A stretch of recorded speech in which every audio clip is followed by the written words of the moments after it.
In this tutorial, I'll show you how to block ads on Brave browser.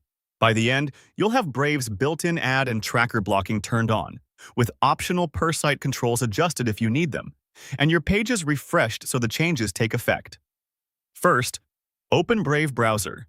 If it's already open, bring it to the front so you can follow along on the same window. Next, click the three-line menu icon in the top right corner of Brave and select Settings. This opens Brave's settings in a new tab.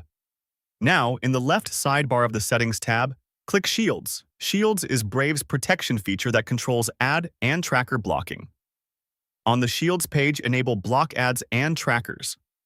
Click the toggle so it's on.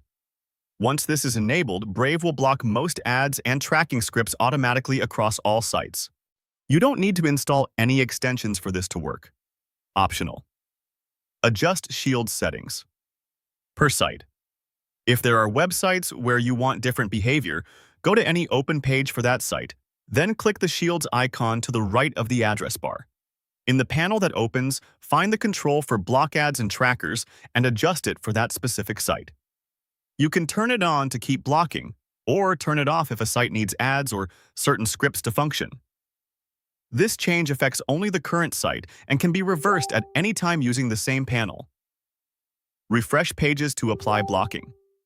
Go back to your open tabs and click the Reload button or press Refresh on your keyboard. This forces each page to re-request content with Shields active, so ads and trackers are removed as the page loads.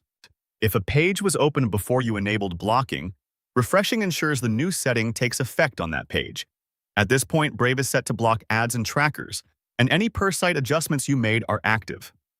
If you return to settings later, you'll find these controls in the same place under Shields, and you can update them whenever you need. Your ad blocking setup in Brave browser is now complete and working. For more step-by-step tutorials like this, subscribe and check out the other guides available on the channel.